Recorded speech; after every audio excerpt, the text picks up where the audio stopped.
জামাত ইসলামকে নিয়ে বেশি বাড়াবাড়ি করা এবং এদের সাথে বেশি ঘষাঘষি করা।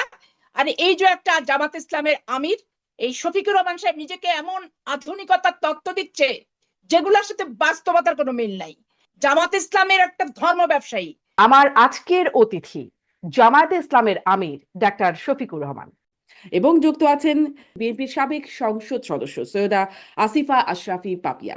স্বাগত জানাচ্ছি আপনাদের দুজনকেই আইবিটিভির নিয়মিত আয়োজন রাজনীতির এপিঠ ওপিঠে।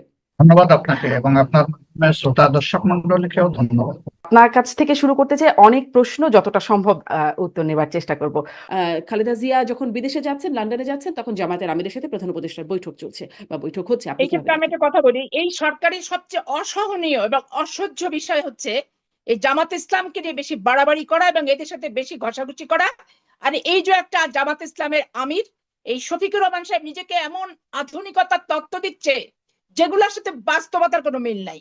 জামাত ইসলামের একটা ধর্ম ব্যবসায়ী, ধর্মকে পুঁজি করে সাধারণ মানুষকে ধোঁকা দিয়ে এবং তাদের দাঁড়িপাল্লায় ভোট দিলে জান্নাতুল ফেরদৌস বরাদ্দ দেওয়া হবে, এই সমস্ত মিথ্যাচার করে তারা বিভিন্ন জায়গায় মহিলাদেরকে পাঠায় এবং নিজেরা যে এই সমস্ত প্রচার প্রচারণা চালিয়ে ধর্মভীরু মানুষকে বিভ্রান্ত করে রাজনৈতিক ফায়দা হাসিলের অপচেষ্টাকারী এই জামাত ইসলামকে ঠিক তেমনি ভাবে আমি অপছন্দ করি। তার কারণ এদের রাজনৈতিক সত্তাই হচ্ছে ধর্ম ব্যবসা করা। আর এই সরকারের সবচেয়ে জঘন্য লাগে যে একে নিয়ে এত বেশি বাড়াবাড়ি করে, এত বেশি ট্রাস্ট করে, এত বেশি আস্থাশীল হওয়ার চেষ্টা করে যে মানুষের চোখে কিন্তু এই সরকার ধরা পড়ে যাচ্ছে। কারণ বাংলাদেশের মানুষ মুক্তিকামী মানুষ, বাংলাদেশের মানুষ স্বাধীন চেতা মানুষ, বাংলাদেশের মানুষ মুক্তিযুদ্ধের চেতনায় বিশ্বাসী মানুষ। এই মুক্তিযুদ্ধ একটা মাত্র সংগঠনের কারণে মুক্তিযুদ্ধের চেতনাকে ক্ষতিগ্রস্ত করবে, আঘাত হানবে, এই জিনিসটা কিন্তু কেউ আমরা বরদাস্ত করবো না এবং আমরা বরদাস্ত করতে কিন্তু পারিও না। আজকে দেখেন যে সংস্থাপন এবং শিক্ষা মন্ত্রণালয় পুরো জামাত ইসলামের সমর্থিত ছদ্মবেশী শিবিরের কর্মীরা যারা ঢাকা বিশ্ববিদ্যালয় বিভিন্ন বিশ্ববিদ্যালয়ে পড়তো তাদেরকে প্রত্যেকটা জেলায় জেলায় ইভেন চাঁপাইনবাবগঞ্জের ডিসি পর্যন্ত ছদ্মবেশী শিবিরের সদস্য এবং উনি জামাত করে। ওপেন জামাত ইসলামের লোকেরা বলে বেড়ায় যে আমাদের ডিসি তো জামাত ইসলাম করে, আমাদের সংগঠন করে। তাহলে আপনি বলেন যে এইভাবে যদি প্রত্যেকটা জেলায় জেলায় ডিসি এবং তাদের শিক্ষা মন্ত্রণালয়ের এই আপনার শিক্ষা মন্ত্রণালয় আপনি জানেন যে প্রিজাইডিং অফিসার পুলিং অফিসার শিক্ষকরাই হয়, এইভাবে যদি তারা এই সরকার প্রমোট করে রিক্রুট করে তাহলে সামনের নির্বাচনকে আমরা আস্থাশীলতার জায়গায় নিয়ে যাব কিভাবে, এটাও কিন্তু ভাববার বিষয় আছে। এক এক অপশাসক এক খুনিকে সরাতে যে আর এক খুনিকে পুনর্বাসন আমরা কিন্তু করব না, বাংলাদেশের মানুষ কিন্তু সেটা করবে না। তো এই জন্য এই সরকারের বিন্দুমাত্র চেতনায় থাকা উচিত যে বাংলাদেশের মানুষ মুক্তিযুদ্ধের চেতনাকে ধারণ করে, লালন করে, বিশ্বাস করে, সম্মান করে, আনুগত্যশীল মুক্তিযুদ্ধের চেতনার প্রতি।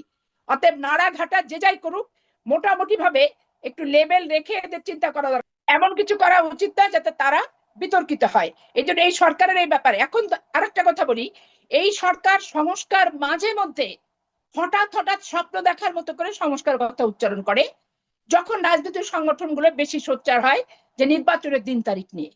এখন তারা যদি মনে করে যে ইচ্ছা মতো সময় নিয়ে দীর্ঘায়িত হওয়ার পরে হঠাৎ হঠাৎ আমরা সংস্কারের কথা বলে আমাদের ক্ষমতায়নটা দীর্ঘায়িত করব, এটাও কিন্তু অশুভ লক্ষণ হবে, অশুভ ইঙ্গিত হবে। এবং যে আগস্টের চেতনা, অভ্যুত্থান এবং 15 বছর যে আন্দোলনের একটা কামিয়াব লক্ষ্যে পৌঁছানোর যে স্পিরিটটা সেটা কিন্তু ব্যাহত হবে।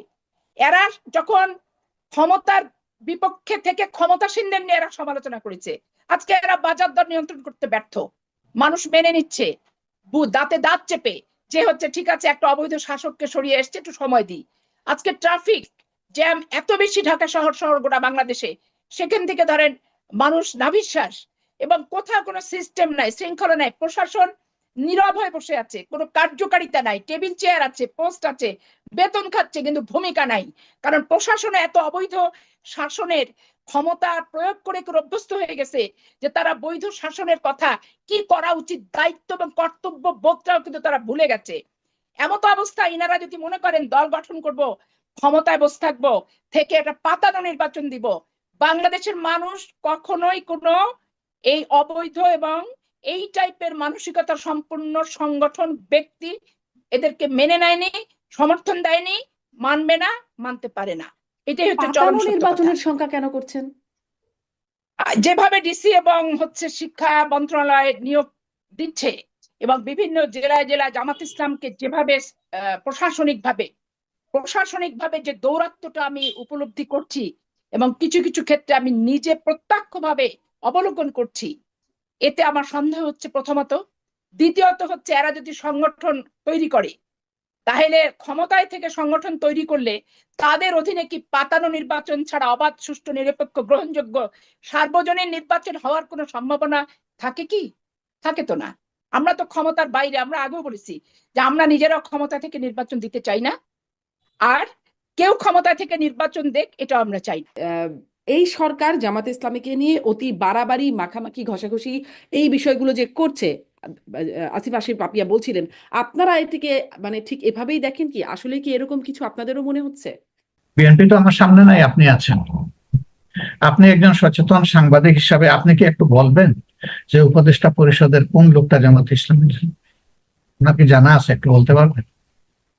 এটা আপনার জোট সঙ্গী, একসময়ের জোট সঙ্গী, তারা আপনাদের সম্পর্কে ধারণা পোষণ করছে।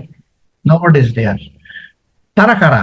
তাদেরকে আমি কোনো দলীয় পরিচয়, কারো প্রতি সহানুভূতিশীল, কারো প্রতি দুর্বল, তার অতীত রাজনৈতিক সংশ্লিষ্টতা, এই নিয়ে আমি তাদেরকে প্রশ্নবিদ্ধ করা আমার জন্য আমি উপযুক্ত নই। তাহলে আপনি কি বলবেন যে না, আপনার আসলে আপনাদের সাথে সরকারের বিশেষ কোনো সম্পর্ক বা কোনো প্রভাব নাই, আপনাদের সরকারের উপর কোনো গুরুত্ব নেই?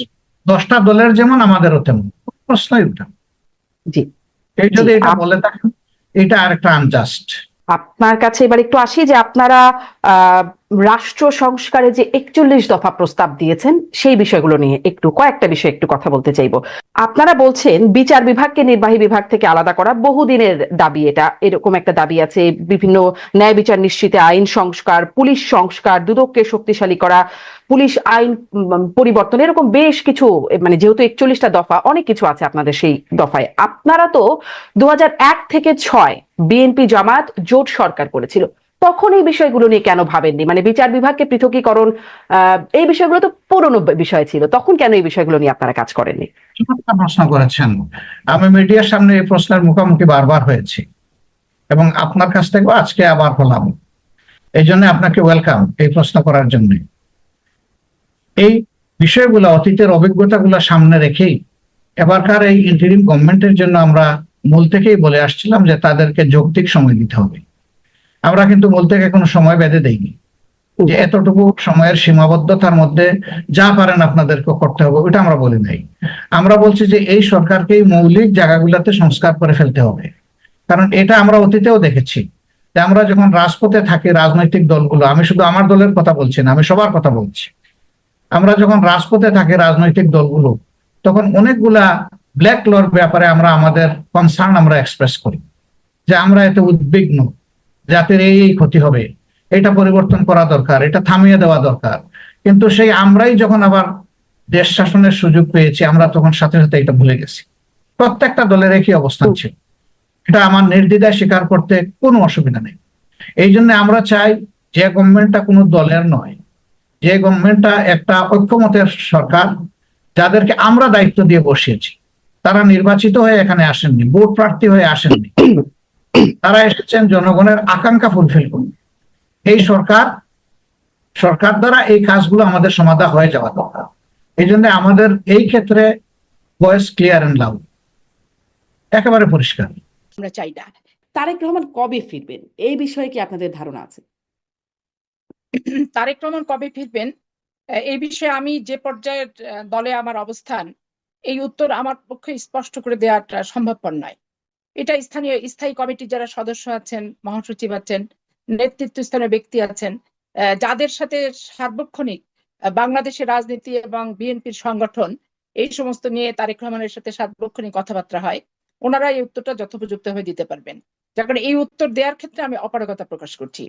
আর দ্বিতীয়ত ব্যাপার যে বিরাজনীতিকরণের ক্ষেত্র যদি শুরু হয়, প্রস্তুতি যদি কেউ নেয়, তো সেইটা ভাঙার জন্য আমরা সদা প্রস্তুত। কারণ আমরা রাজনীতিকে অপরাজনীতিও চাই না, বিরাজনীতিকরণও চাই না। আবার রাজনীতিকে পুঁজি করে অনির্বাচিত হয়ে দীর্ঘদিন ক্ষমতার জগদ্দল পাথরের মতো চেপে রেখে মানুষকে নির্যাতনের হাতিয়ার হিসেবে কয়েকটা দিনক্ষণ তারিখ, যে 5ই জানুয়ারি 2014, আর ওই 18 সাল অমুক ডিসেম্বর, আর হচ্ছে এই 2024-এর জানুয়ারি মাসের 7 তারিখ, এই তারিখ আমরা বুঝি না। কারণ আমরা ভোটের অধিকার এবং রাজনৈতিক সংস্কার, যেটা এই সংস্কার এবং রাজনীতি, দুর্নীতিমুক্ত রাজনীতি, তারপরে হচ্ছে প্রাতিষ্ঠানিক যে দুর্নীতিগুলো হচ্ছে, বিচার বিভাগ বলেন, পুলিশ বিভাগ বলেন, আইন বিভাগ বলেন, নির্বাচন কমিশন বলেন, সচিবালয় কেন্দ্রিক বলেন, এগুলো অবশ্যই চিরতরে নির্মূল করতেই চায় বিএনপি, এবং নির্মূল করেই জনগণের প্রত্যাশিত একটি রাজনৈতিক সংগঠন এবং একটি সরকার, যে প্রকৃত ভোটে, বিশ্বাসযোগ্য ভোটে, সকলের অংশগ্রহণের ভোটে নির্বাচিত হবে, এই প্রত্যাশা আমাদের এখন পর্যন্ত অটুট, কোনো প্রকার পরিবর্তন হয় নাই। অপরিবর্তিত মানসিকতা এখন পর্যন্ত আছে এবং ততক্ষণ পর্যন্ত থাকবে যতক্ষণ পর্যন্ত আমরা কামিয়াব লক্ষ্যে পৌঁছাতে না পারি। বলছিলেন যে তারেক রহমান কবে ফিরবেন সেটি আসলে আপনাদের পক্ষে এই মুহূর্তে জানা সম্ভব না, হয়তো স্থায়ী কমিটির নেতারা জানতে পারেন। কিন্তু কেন ফিরছেন না, মানে আগে সরকারে আমরা জানি তার জন্য সংকটপূর্ণ ছিল বাংলাদেশে সেই সময় আসাটা, কিন্তু তারপরে এখন 4 মাস চলে গেছে এই সরকার আসার পরে, এখনো তিনি ফিরছেন না। আচ্ছা, গেলেন, খালেদা জিয়া গেলেন লন্ডনে, এরপর কবে আসবেন সেটি আপনি জানছেন না, কেন আসছেন না সেটি কি আপনি বলতে পারেন? আসলে আমি বলছিলাম যে আমার অবস্থানটা দলে যে জায়গায়, মানে সেই জায়গা থেকে এই বিষয়টি আমার জানার যে এখতিয়ার বলেন কি জানার যে জায়গা বলেন, সেই ক্ষেত্রে আমি নাই। এটা পার্টির স্থায়ী কমিটির সদস্যবৃন্দ এবং মহাসচিব জানবেন।